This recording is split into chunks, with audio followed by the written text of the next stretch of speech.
welcome to Silver Age / Silver Screen, a podcast where we watch, discuss, and review film adaptations of comics, anime, video games, and other stereotypically geeky works. I'm one of your hosts, Casey Jarmes, and with me today, as always, is Riley Thorpe. And this is our first experience either of us have making podcasts, so... A week ago, I had no idea I'd be making a podcast until this guy over here texted me and said, "Hey, you want to do a podcast?" And I went, "Yeah, sure." But we've talked a lot about it, and we're really excited, and we're happy to share our discussions with you guys. Yeah. So, yeah, it's going to be a fun ride. What this show is it's a show about adaptations of things that are for nerds, quote unquote. Nerd is a very nebulous, complicated term, but you look back 40, 50 years ago, like nerdy stuff like video games, comics, anime. Honestly, anime wouldn't have even been a thing in the US like them. That is just the epitome of nerd. It is not mainstream, and now nerdy stuff is mainstream. You look, all the big blockbusters are adaptations of nerdy works. Nerd stuff has become mainstream. Right.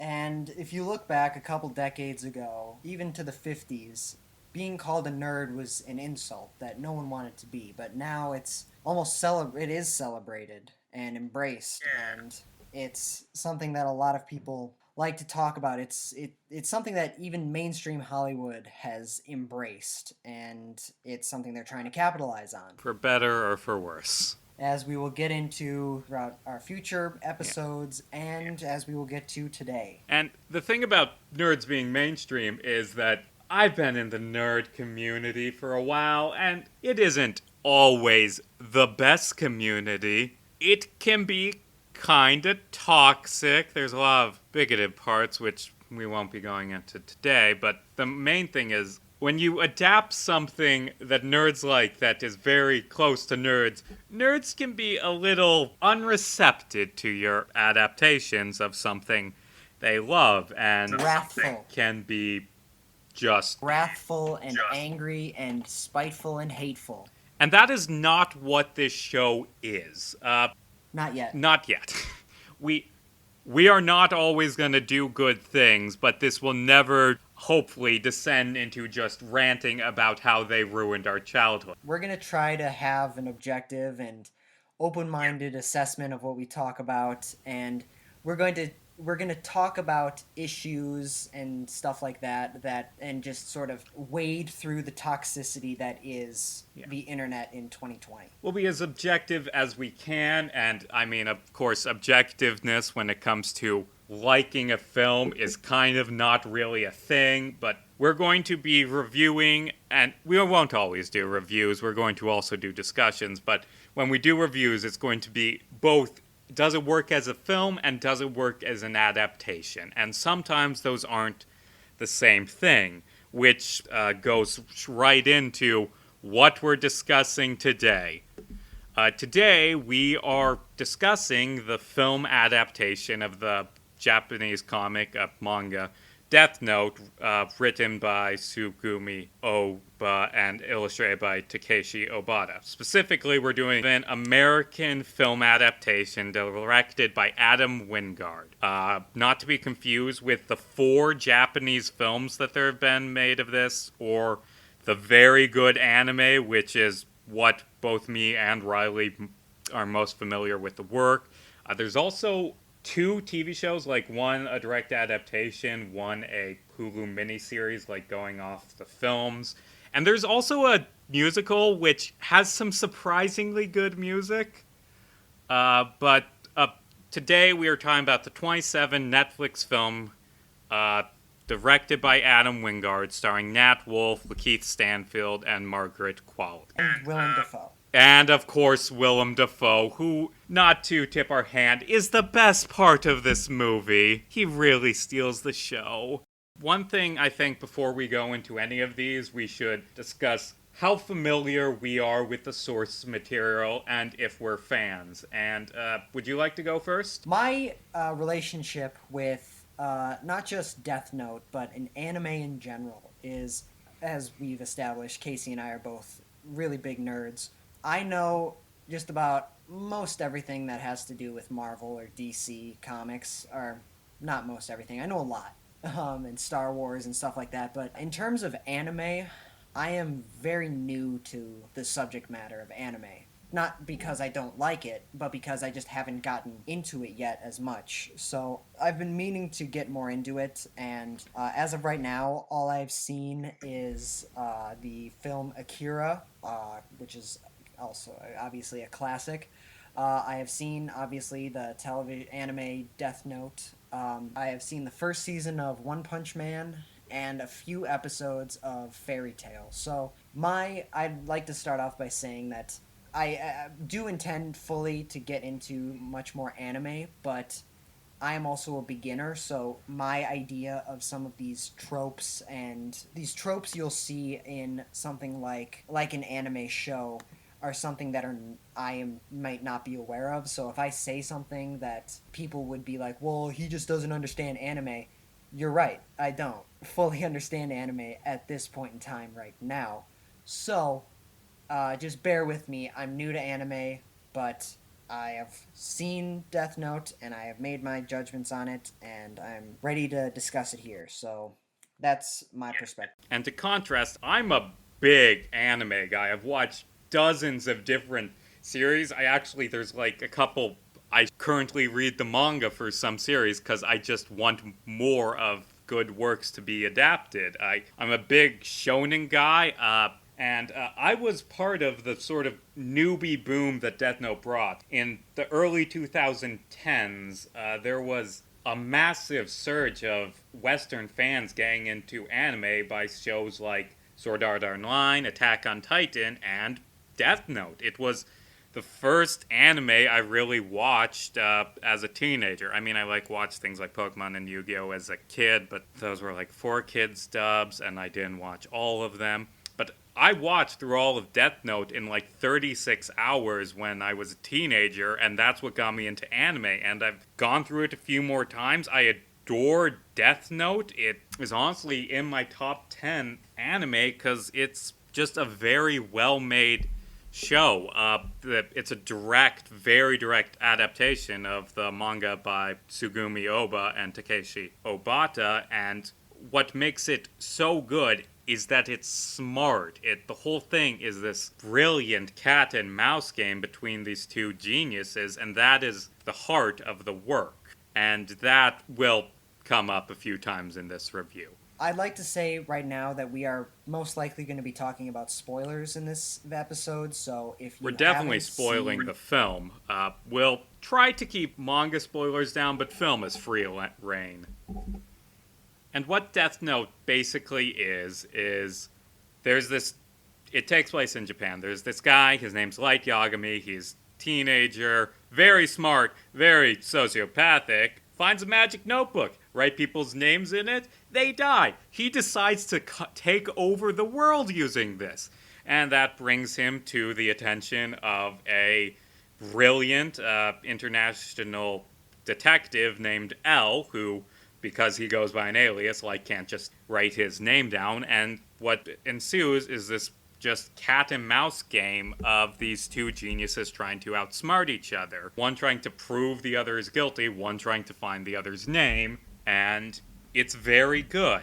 So caught in the middle of it is Shinigami Death God named Ryuk. Yeah, Shinigami are essentially the Japanese equivalent of Grim Reapers. Other major characters include Light's father, who is one of the main police detectives working with L, and his love interest, said in air quotes, Misa Amane. Misa's a complicated character, and all these characters appear in the film, but in very different ways. Let's get into recapping the film. Let's describe its plot so we have a framework to talk around. The Death Note film picks up a young man by the name of Light Turner, seeing as though no longer in Japan. It's set, and we'll get into that, but it's set in the American city of Seattle. He is in detention in high school one day, and he receives the Death Note falling from the sky, and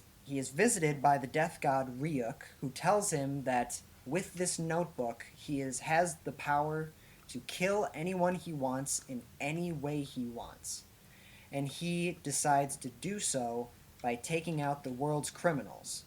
And he informs this young lady, a classmate of his, whom he sparks up a romantic relationship with. And together, the two of them start changing the world, killing the world's criminals, terrorists, evil people around the world. And this catches the attention of L, a master detective who decided that he's going to take on the case of the international serial killer who the internet has dubbed Kira, which is, I believe they said Celtic and Russian for light, but it's it's Japanese. It's Japanese for killer, and the internet has dubbed him Kira. And there is an entire and the entire globe, it seems like, is worshiping Kira because he is a god who is clearing the world of these terrible criminals. And L is trying to catch the killer Kira, and Light Turner is trying to evade capture at the hands of L. Yeah. And that's essentially the plot of the film. Yeah. How accurate is it as an adaptation? It has a concept. It has characters loosely based off the manga. It has characters' it has characters' names and nothing else. I mean, a bit more, but yeah, a lot of the characters are changed. That was an exaggeration. Yeah. You're right, but good God, is this okay? Are we just gonna jump? Can we just jump right into this? Okay, let's jump right into some initial thoughts, and then discuss what we like, what we dislike, and a review. You can go first. Just initial thoughts. This is not an accurate adaptation. As Riley said, the characters are not the same at all. The plot is just the same concept, but goes into very different ways. I mean, there's a few nods to some specific scenes, but other than that, it's completely off the rails. And most importantly, and we'll get into this later, I'd like to save it as my big thesis of my thoughts on this film. It doesn't get the spirit of the original very well. What are your thoughts? Well, as I'm sure people listening have probably guessed right now, I did not like this film very much at all. And I'm generally someone who gives the benefit of the doubt to a film. If a film is mostly good but has some really bad things in it, I'm kind of like, oh yeah, it had some good stuff going for it. But no, like I really did not enjoy this film very much at all. You're right. As an adaptation, it is not a good adaptation at all. But at that point, I try to be objective in that I'm trying to formulate an opinion. Okay, someone who has not seen the show, someone who's just trying to be someone who's new to this whole story, just how does it work as a film? I don't think it works as a standalone film either. And we can go into that much further, but I think it was so misguided. This attempt was so misguided in so many different ways. Yeah, I did not enjoy this film. And I have mixed feelings towards the film. I don't despise it as Riley and most people do, but let's be clear, this is not a masterpiece in any way, but I do not feel it is a complete failure in every way. There are good things in this movie, I feel. Yeah, and I do agree. There do some things. Yeah, just watching this movie, it is visually a very well shot movie. It's very clear that a lot of time and care went into this film from its director, Adam Wingard, or perhaps cinematographer. I'm not positive about the exact filming process of this, but this is not a film that was phoned in. A lot of films we'll be seeing on this show, they're either bad because the director didn't give a shit or because the studio just couldn't let things be. This isn't that. The director had a very specific vision and executed it as he wanted. Whether or not that vision works is a big question, but this isn't a film that was made through lack of love. It's film that clearly had a lot of care put into it. You said it. Yeah, I feel like a lot of anime adaptations that I've known of. Things like Dragon Ball, Evolution, a lot of American adaptations of anime, they're just thrown out the window. Like the people making it don't give a shit. And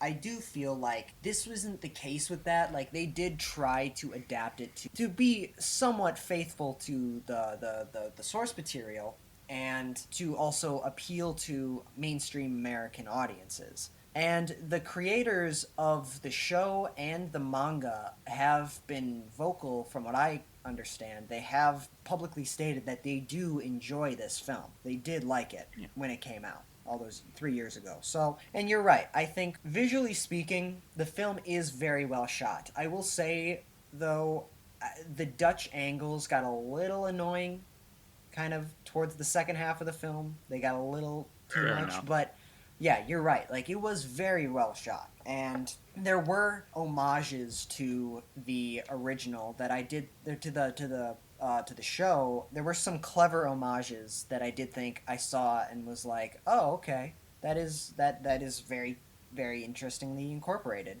and that was really cool. But then there were other things that were incorporated and tributed in the show, in the film, that I was like, if I were someone who had not seen the show, I would be like, why the hell is that happening? In general, I feel like when I was watching the show, I kept in my mind, I was like, how would I make this a live action film? It would have to be a longer film, like I'd say over 2 hours. It would have to be, obviously you're gonna cut some stuff out, and I'm like, what would I cut out? But they completely changed like the direction of the story. I think like it would have to be over 2 hours, but then I saw it and it's like it's only like an hour and 40 minutes. So Yes, I'm like, 100 minutes exactly, and a it does hundred like minutes 6 minutes exactly, of yeah. credits. Versus like I'm like, is 37 20-minute episodes of the show. How are you gonna adapt that into a film? Oh, it'd have to be pretty long film. No, it's 100 minutes, and I'm like, okay, okay. They must have. I don't. They must have changed a lot or cut some stuff out, but no, it's just. I just thought the entire film in general was so rushed. In the film or in the show, L, in his search for Kira, he makes a lot of big leaps in order to find out the truth about what's happening. But it's like in the show, they have the time to explain it, and they have the story and the writing to help explain it. But in the film, it's just like he just reaches those conclusions right away, and it's so it's in general, it's very rushed. It doesn't have the same clever writing that the anime had. And I also, one of my problems is that because it changes so much of the source material it's drawing from, there's just some things that make sense to me as someone who has seen the show, but to someone who hadn't seen the show, it would make I would be lost as to what happens. Like one thing that the show did very well that I think the movie does not is its incorporation of the supernatural element to the story, like having the Shinigami, the having Ryuk, having all that in there. And it's just like in the show they clearly explain the rules and what happens, where Ryuk comes from, what is he. They explain all that, but in the film they just don't. He's just there. I feel like it relies so much on you knowing the story of Death Note that, because otherwise you're like, what the hell is this demon doing here? Where the hell did he come from? What's going on there? And it relies so much. I feel like there are elements of the story in the film that rely on you knowing the story of Death Note in order for it to make sense. But then they immediately screw over the fans of the story by taking this incredible cat and mouse game and turning it into this teenage 80s music dating drama, and just completely changing the characters. They butcher the characters, and I'll get to that. Oh god, they do. Like, the character who gets hit hardest is Light Turner, not Light Yagami, because, I mean, I'm fine with them switching to the US. I wish they went further with it, but they do have a small moment that justifies it being in the US and doing something with it, with, like, James Turner, Sorcerer Yagami's counterpart, being hated by other cops for investigating Kira. And I'm like, okay, that's a nice thing. That's a nice reason to put it in US. But also, I mean, there aren't enough roles for Asian actors in general. Why you gotta make all the Asian people in the original white? But that's not the big thing. The big problem is in the rest of Death Note. I mean, a few of the changes to light originated in the live action TV show, but they weren't as extreme. But in the manga and the anime, Light is evil. He is completely evil, brilliant narcissist with no care for anyone else. And the film tries to make him a much more sympathetic, much more human character. And that isn't necessarily bad, but it is very different and would turn off a lot of people who like other versions of Death Note. And when you change something in an adaptation, it isn't necessarily bad. That is a view of mine that I want to make clear on this show. But it does raise the question of why you're changing this and what is the motive. And I get the feeling that they make Light a more sympathetic character because, oh, that's deeper, that makes it a better film. But no, Light is a good character in the manga. He's a flat character, but he's still complex. He's got very clearly defined motives, character flaws, and strengths. And the character in the movie, I don't think Nat Wolff is a bad actor in this. I've heard a lot of criticism for him. He plays the character as well as he can. It's just that the character is average teenager who, instead of wanting to take over the world, is motivated by big titty goth GF. It's literally the first scene of the movie is him spying on Mia. I realized when watching the film last night that they took Light and L. They took the most fascinating part of their characters, at least for me, and just flushed it down the toilet. Yeah. Light's most fascinating character trait for me personally was his intelligence, how he gets himself into these situations and how he thinks of these extremely complex ways to get himself out of the situation. And so his intelligence was so engaging. And yes, in the show, he's a psychopath. He is insane.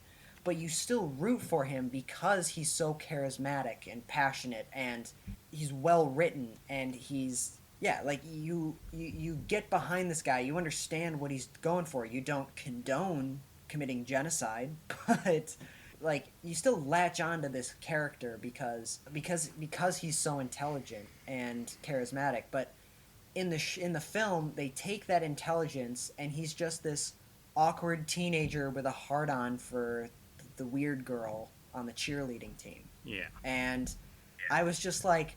Are you kidding me? This is like when Ryuk first showed up in the show. Yeah, Light freaked out and he fell over and he was scared. But like when that exact same thing happens in the film, he's like screaming like a little girl and he's like slamming the door like someone help me. And I was left with this feeling of I feel like this is trying to come across as comedic, but I would never say that.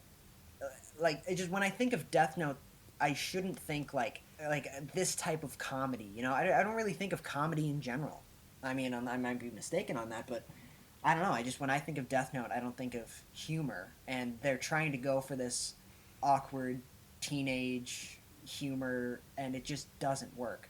On the flip side of that, when it comes to L's most fascinating character trait for me was his confidence. Yes, he's very introverted and very, very eccentric and awkward, but he's so intelligent and he's so confident in himself that he can make these big leaps and he can put his life in harm's way to such a degree that he's so sure of himself. And in the film, he's just this scared little...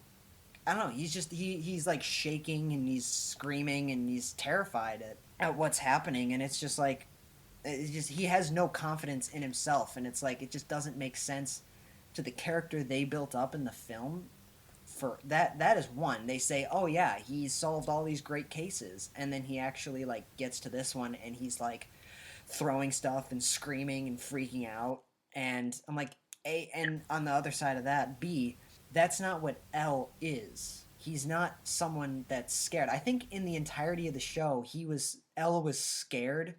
Like he had one freak out, and that was when he realized like, oh shit, supernatural like death gods are involved in this. That was when reality was setting into him. So, and he freaked out that one time, but the rest of the show, he's extremely confident in himself, and that was the most fascinating part. And that was something that was such a driving force for him, his character. You got behind him so much. Yes, he was very awkward, and on the surface he wasn't so likable, but he's so confident in himself that you got behind him in the same way that you got behind L or Light, because yes, he's a psychopath, but he's also very intelligent and very charming. And it's like they just took the best part of each character and they said, fuck it, we're not doing that.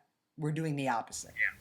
I will say, to avoid being too negative in this, there is one character that goes through a lot of change that I think works. And we said it earlier, William Dafoe is great in this. He is terrifying as Ryuk, and just probably the best part of this movie. In the manga and stuff, like Ryuk, who is a Grim Reaper, he's the one who starts all this chaos for his own amusement, is mostly comic relief. He doesn't factor too heavy into the plot, except for gags about him liking apples and stuff. He is terrifying in this. They add in Ryuk actually egging Light on and encouraging him to be evil, which I like. I like Ryuk helping to make things worse for his own amusement. I like Ryuk being terrifying, and he looks terrifying. Props to the special effects team. Props to Jason Lau's and William Dafoe's performances. Also, you said that you don't like them cutting out the explanation of who Ryuk is and what his deal is. I actually don't mind that. I like Ryuk just being this dark force that shows up out of nowhere. And actually, one change they make is Light isn't the first one with the Death Note. It's filled with countless names. And I like that. Yeah, that was something that I was really interested by. But I feel like that doesn't go anywhere. Like, there are some changes that they make to the story that I do, in concept, I like, but they just, I don't feel like they go anywhere. Like that, exploring where L came from, like the orphanage and the program, and it's just like, that one in particular doesn't really go anywhere. But yeah, I mean, I respect your opinion, absolutely, and I do agree. Ryuk his presence was felt, and it was very terrifying. And I feel like it was very well done. That's the main reason I don't hate this film. It isn't a good adaptation, but as a horror thriller, I think it works as a standalone horror thriller. Like we said, it's very well shot. They change in the manga, the main way the Death Note kills people is just heart attacks. In this, it's elaborate Rube Goldberg, like a man walking into traffic and giving a salute, or a torturer accidentally electrocuting himself, or a van coming to a stop and a ladder flying out and decapitating someone, which those, A, are visually very interesting, very gory and horrifying, and B, I feel help with the Light becoming God. Like, a bunch of people dying of heart attacks isn't very impactful, but all of the FBI agents, just in a trance, walking away and jumping off the same building simultaneously, that is nice. That is a good change. Most of the changes fail, but visually, it does do a good job with the horror elements, which is why I can't fully hate this movie. But there are problems. There are so many problems. It's filled with cheese, a Light screaming, "You can't punch me, that's child abuse." If anything, I think you aren't crazy enough. Them discussing the Death Note in public. Them saying that L eats so much candy because it messes with his insulin and makes him smarter as opposed to just being a quirk of his. Kira being Russian for Light, which I don't think is accurate from the Googling I did. And the big thing, there are two big things that got this. Number one is how they handle the Death Note. Like, in the manga, it has very clearly defined rules and limitations that are discovered through experimentation as the series goes on. And it helps with the very intelligent, very problem-solving nature of Light as a character. I like that. And in the movie, all the rules are in the book from the start, which I get works as a time-saving thing, but it kind of misses that trial and error, figure out how to become a god brilliance. Also, there's some changes to the rules, which feels more sacrilegious than some of the character changes.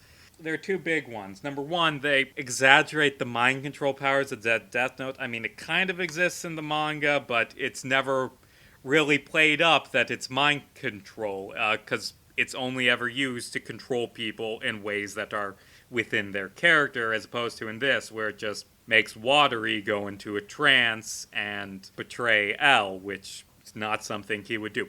They do nerf the mind control a little bit by switching it from 3 weeks control to 2 days. And they have it so you can erase a name when it's in the Death Note. And I don't like that. There's this sense of finality in other versions of Death Note. When you write someone's name in the book, they are dead, no questions asked. And I really hate that you can undo that in the film. That was also something I got the feeling of, like, there were so many rules, and some of them were adapted to the screen, to the film, fairly well. Others were, like you said, completely changed. So like I said, I'm like, as a fan of Death Note, I'm like upset, I'm pissed off, because I'm like, they're changing the rules of the Death Note for story-based purposes that aren't exactly ending up very well in terms of how I'm enjoying this. But then it's also like, there are some rules that are the same. If I wasn't a fan of the show, I would be like, okay, well, why, what is all this? Like, there are all these rules, why are only a couple of them mentioned, and why is it just kind of, like, I feel like it wasn't as important. Like, the rules in the Death Note are such a big, important part of not only of the story, too. Like, Light will try to do something, and he'll be like, oh no, you can't do, Ryuk will be like, no, you can't do that. So, and then Light will figure out a workaround. He'll outsmart the Death Note, and that's why it's good. Right, exactly. Yeah, like, it's part of the conflict in the show that Light will use the Death Note to, yeah, like, he'll find loopholes in the rules in order to turn the odds better in his favor, and that's just not totally part of it. Is they do try the whole change, manipulating someone to do his bidding for 2 days. They try, but I just don't think they succeeded in doing it as effectively as it could have been had they just made a more faithful adaptation. Because that's my pretty much big thing is, yes, I understand that when adapting a foreign story to an American audience, I do understand, like, there are some things that you have to change, like, to make it more mainstream. But why, though? Death Note, the anime, I agree. was Listen, I agree. insanely popular. Like, why you gotta dumb things down for us Americans? Why you gotta make it more action-y and more sexual, but less smart? Trust me, I agree. I don't mind change, but when the change, I'm insulted by the motive behind this particular change. Like, this is not a genius thriller. It's not this brilliant psychological cat and mouse. It is a thriller movie. It ends with an on-foot chase between Elle and Kira, which, I mean, it's fine, but it's not the spirit, and the fact I'm insulted by the idea that you would have to change that to appeal to Americans. Yeah, added to the fact that the film's not coming out in theaters. It came out on Netflix. So it's not like you're going to lose money. Yes, a lot of both of us got into Death Note because it was on Netflix. Tons of people watched it and loved it on Netflix. Netflix, the company, probably got more views for Death Note, the anime, on Netflix than the movie. Because the show was smart. that was also part of why I did not like it. The show has so much incredible dialogue. It's very exposition heavy, but it's good exposition. It works. Like it's not like, ooh, we're directly talking to the audience about what's going to happen next, and then it happens and it's just, oh, that's just lazy storytelling. No. It things will happen, and then afterwards there'll be a info dump exposition, but it works because it's like it's after the fact, and it's explaining the logistics of what had just happened and how there was a workaround. That's why it's so fascinating, and that's why it's so It's a intense. puzzle. It's the series is giving the audience puzzles and then the solutions. It's less win by punching harder. It's win by outsmarting. And there is, to be credit, a little bit of that in a few moments. I do think the final scene, they Light gets out of it through some clever stuff with real quick writing down like three names with some specific instructions that gives him an alibi, saves his life, and takes out one of the film's villains. And I will say, that is the best scene in the movie, and it's the only scene that feels like Death Note. I don't know if you know this, Riley, but there was a sequel greenlit to this. It made enough money to get a sequel, and that gives me a tiny bit of hope for the sequel. If they can Huh. focus, if they can go more into that final scene, which is the only scene that feels like Death Note, the second one might be a good movie. What did you think of Mia? She's fine. I'm not really a hardcore Misa Amane fan in the comic and anime. A lot of people aren't a hardcore Misa Amane fan. She's honestly, if it's basically like they switched the personalities of Light and Misa, like made Yeah, Light the dumbass love stricken and Mia the evil genius. And yeah. I'm fine with there being more smart people involved. I just don't like that her being smart comes at the cross of making the main character an idiot. Right, yeah. That's what I feel like. The film, it took this incredibly intelligent character, and just made him a horny kid. And he was being manipulated by his girlfriend. In the film's defense, they do give him a Freudian excuse. His mom was killed and the killer went free, and that's why he's after killers. And I like that's not bad, but if they focus more heavily on that as opposed to Big Titty Goth GF, it would work better. But they focus too much on him being in love with Mia Sutton. I did like the show. I loved the show. Don't get me wrong. I do have a few flaws with it. However, one of the flaws, it's not even really a flaw, it's more so a nitpick, this one, is Misa Amane. I really like the execution of it. That's what made it work for me.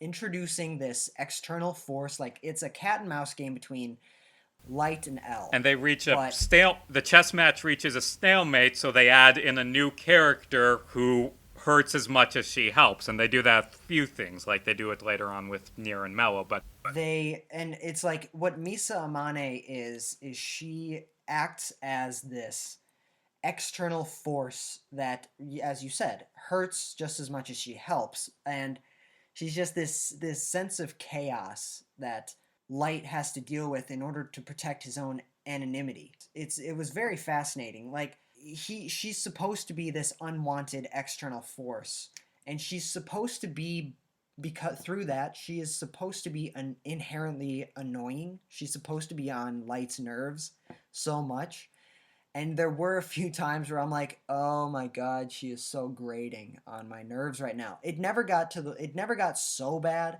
to the point where it was unbearable, but it just I feel like there were times where like when she was kidnapped by that guy and she's like, "You're going to do something pervy to me, aren't you? Huh, you perv?" my Yeah, it's like I love the idea, and I did love the execution of it, of an external force influencing, coming into this 1v1, and yeah, and Light to be has to fair, deal with to that. be fair, Did like that. Mia Sutton does fit the role of this throwing things off, a third party who makes things, who hurts as much as she helps, but there wasn't the chess stalemate before she got involved. so it doesn't really work so much. It's a Added to the fact, like you said, the characterization of Misa and Light are switched, so it creates this weird dynamic that I don't know. It just didn't totally work for me. What did you think of the casting? I like the casting. As we've said, William Defoe is amazing. Nat Wolff, who actually, did you ever watch the Naked Brother Band as a kid? No, but I actually was gonna bring That's that what up. he's best known for. A Nickelodeon sitcom called The Naked Brother Band that I never watched, but he starred in that. Neither did I. Let's see. I actually think I don't have a problem with Nat Wolff. He did a good job acting the character as it was written. Just we have problems with how the character was written. Right, of course. His brother actually is also done a lot of acting. Who also did the Naked Brother Band with him? He was in Hereditary, which was a horror movie in 2018 that I adore. He was in Patriots Day, which was about the Boston Marathon bombing. He played one of the terrorists. He's a very good actor, and he's getting so much out there. I actually, when I first saw the trailer to the Death Note movie, I actually thought it was him. I was like, Ooh, no, we oh, it's got that the guy. Bad Wolf brother. Then I looked him up. I'm like, oh no, it's not him. It's his brother. Also in the cast, Lakeith Stanfield, I think did a pretty good job as L. All of the characters are so different, it's hard to judge. I don't think any of them are bad actors. And we've mentioned William Defoe. Someone I also really liked in this, Shea Wingham as Light's father.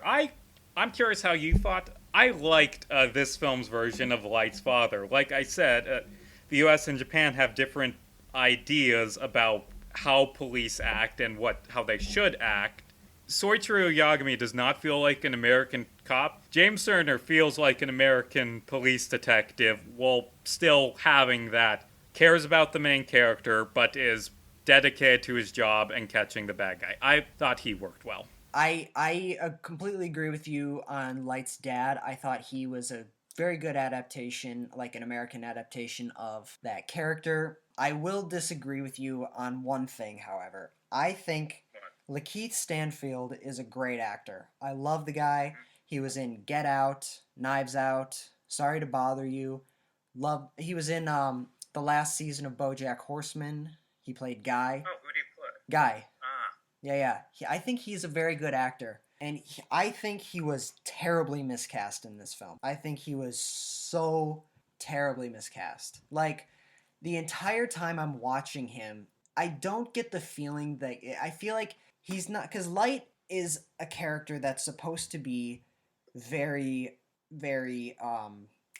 He's supposed to be very introverted and awkward. And the entire film, I never got the sense that he was introverted and awkward. I thought he was a guy going over the top, pretending to be awkward and eccentric and introverted, and it just never really worked for me. Like, the guy is a great actor. Lakeith Stanfield is great. I love the guy, but he was sorely no, I don't. He did not work for me as L.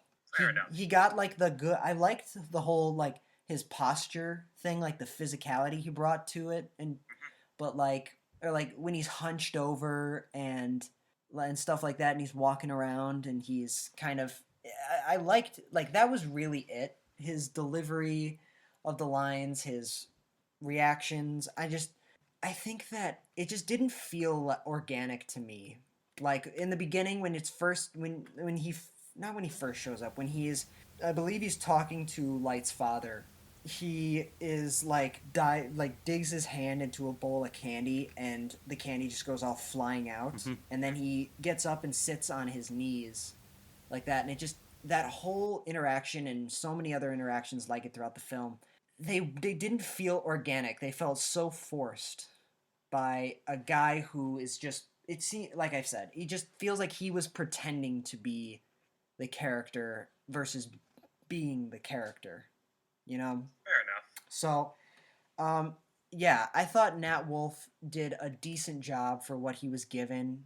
I just think that what he was given was it was given more heart than most anime adaptations, but I just think that it was misguided is my thing. Like I thought to myself, um, how would the entire time watching the show and even watching the movie, and I was like, how would I have turned Death Note into a live action film? And I do have some ideas on how I would have done that. Most of them are cutting out some flaws I feel like the show had, because I did love the show, but I do have some flaws with it.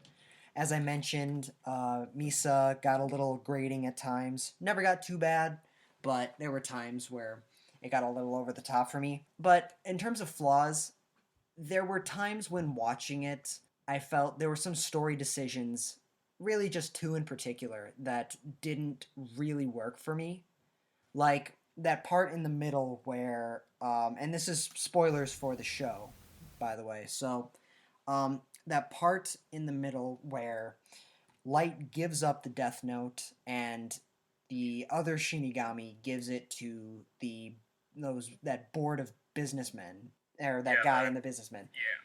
I liked. Okay, this is what I'll say about that. I actually kind of fell off watching the show for a little while about that time because it just for me it got a little directionless is my problem. And that is the thing a lot of people say about Death Note. It's three story arcs, and the first one, which is the direct L versus Light, is the best. The other two change that up and don't hit as hard. They still have the smart stuff, but they lack the certain focus. Right, exactly. Like my favorite part was like the first half of it, I'd say. Like when it was L versus Light and Ryuk was around, and that was in my eyes as perfect as it could be. When he gave up the Death Note, it seemed a little directionless, and I got a little bored with it. But I will say the towards the end of that arc, when the task force is honing in on the business guy who has that Death Note, like the last, I'd say maybe 2 episodes of that was picked back up, and I was like, oh shit, this is getting good again. And the payoff to that story arc, when Light gets the Death Note back, all of that, and the chase, the all iconic, all according to Keikaku. Keikaku means plan. Yeah. And so yeah, I just feel like the payoff of it was good. I just feel like watching it, I was like, come on, let's pick back up. Let's go. One other thing that I wasn't the biggest fan of. It's okay. So this, as we mentioned before, and again, spoilers here. As we've stated before, it's a cat and mouse game between two characters. One of those characters is killed off, like 2/3 of the way through, and I was like, wait, what? Are you what? Hold up. What? There's still like another 8 or 9 episodes to go. What are we gonna do? Oh, just introduce his younger brothers to fill the role. And it's actually interesting. Did mention there are some Japanese films. I haven't watched them, but from what they know, they change it. Near and Mellow don't show up. L ends up getting out of the Yotsuba arc alive, and it's actually a very clever thing. Like, you don't have to directly adapt the cleverness from the manga, you just have to still be clever. Want to know how L wins in the Japanese films? How? He writes L dies of a heart attack 3 weeks from now, making him immortal for 3 weeks. So when Light tries to kill him, he just shrugs it off. That's cool. Yeah, and that's smart. And if this film had something like that, it would have worked. I did like, but I do feel like when when L died, like I don't mind the fact that the idea of the cat and mouse game, okay, now one of the two players is out of commission forever, and it jumps forward like 5 years, I believe, and I didn't mind that, and then I like the idea of L is being replaced by someone else. Like I like that idea of, okay, there's someone else come to replace him. Even more than that, I liked the idea that there's two of them who have their own rivalry against each other. So it's a cat and mouse game between two people again, but one of the two people, it's like there's another two people going at it. Yeah. And that, there was, my issue with it is not so much the idea the idea was incredible and had so much promise, but it just didn't pay off on that promise, I feel, cuz really just like the rivalry between the two, Near and that other guy, I can't remember his name, but it's like Mellow. Mello, that guy.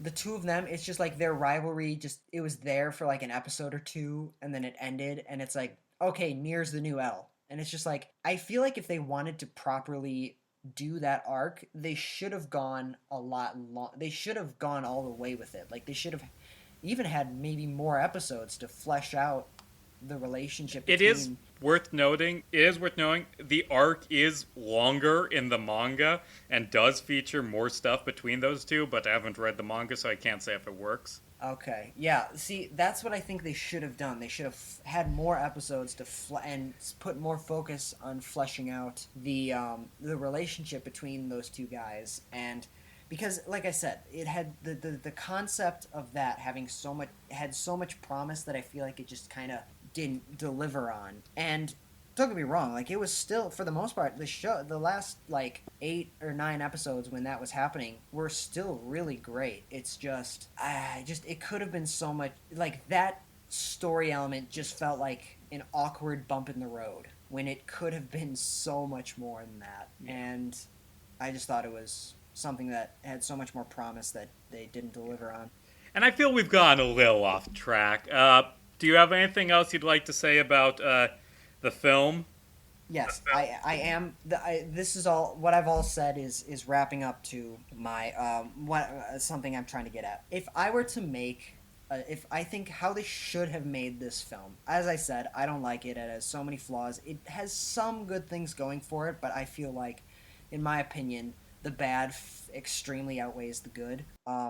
But if they make a sequel, I guess I'm there for it. I'm not this type of person that tries to be negative about everything, but it's just my honest opinion of how I feel. But this is how they should have made the film. Yes, they could have cut out some stuff like those two little mini arcs in the show. I wouldn't mind cutting those out, changing that out. But really, I think that one of my flaws from the get go was how they established Light's character as a psychopath, and you're just sort of they tell you to just accept the fact that he's a psychopath, and they're just like, yeah, he's a serial killer, just go with it.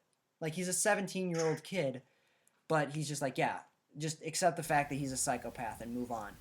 I think I even said to myself, I hope that they kind of give him more of a character arc, like to explain why he's this sociopathic, and they never do. So, in addition, when it came to making how they should have made this film, yeah, sure, they could have toned down some stuff, some characters. They could have cut out some less than ideal subplots. But the biggest thing that I think, the biggest missed opportunity of this film, in my opinion, is this film could have been like a man descending into madness. A regular kid, 17-year-old kid on the cusp of his life, gets the power of a god, and a death god visits him and is coaxing him out to become this, manipulating him and turning him into this psychopath. And I feel like the entire film could have been this guy. He starts off a regular man, and by the end of the film, he is insane. He is this psychopath, and I just feel like the film, to having that progression of his character until the end, to when he ultimately, until the ending that they go for, which in the show, I absolutely love the ending. The payoff was outstanding. Having that be the ending, I just feel like having the entire film be this slow descent into corruption and madness, I just think like that this film was such a great opportunity to, yes, cut out some unnecessary subplots, or not unnecessary, just some not as compelling stuff. Cut out, like, kind of tone down some characters, but also like have Light go through an entire character arc, and they just didn't do that. He's just a horny kid trying to get it with the girlfriend, To and be it fair, just doesn't. they do it more in this film than in the manga and anime. True. True, but I feel like that should have been the main focus of it, is this guy descending into insanity and corruption and madness, and it just, yeah, he did it, but he did it because of a girl, and that's just not in Light's character. Fair enough. You think we're ready to give final scores? Yeah. Okay, on a score of 1 to 10, From 1 to 10, 1 being the lowest, 10 being the highest, I would give the anime a 9. I loved it. I had some flaws with it, but I still loved it. The film, honestly, I'd probably give it like a 4, maybe. It was well shot.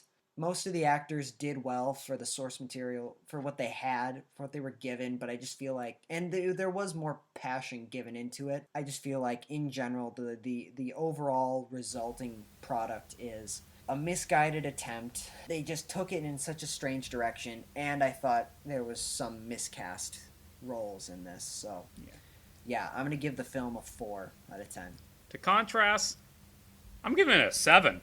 I think it's awful as an adaptation, completely misses the spirit of the original, but I do think it has elements that make it a good standalone horror thriller. And I'm excited for a sequel. Yeah, I'd be interested in a sequel to see what they do. Unfortunately, we got bad news. Sequel's been delayed because every film's been delayed because this is hell year. Yeah, yeah. And that was, yeah. I mean, that was another thing I had with it is, yes, you're behind in the anime, you're behind Light, but by the end, thing that I really liked is that there was this jarring feeling of, oh right, he's the villain. L is the good guy, Light is the villain, and in the film they completely reverse that. So that makes sense. So, thank you all for tuning in to Silver Age/Silver Screen podcast, where we watch, review, and discuss adaptations of nerd media. We aren't going to do reviews every week. Next week, we are planning to do a discussion on how to properly introduce Fox-owned properties into the MCU. Our thoughts on bringing the Fantastic Four, X-Men, and Deadpool into the Marvel Cinematic Universe. And yes, thank you. Gotta be accessible. And we will be discussing that next Monday. This show will come out every Monday, assuming neither of us gets decapitated by a ladder because we were mean to the emo guy in high school. I don't think the emo guy is gonna use a ladder, just to be honest with you. Did in the movie. Yep. Yeah. Follow me on TikTok at Riley James Thorpe. Follow me on Instagram at Riley James Thorpe. And follow me on YouTube at Riley Thorpe. Oh, and while we're plugging stuff, Google The First Mag Train Out of Cleveland and Other Short Stories. It's a collection of sci-fi short stories I wrote, now available on Amazon. Awesome. Thank you all so much for watching. Till next time, I've been Casey Jarmes.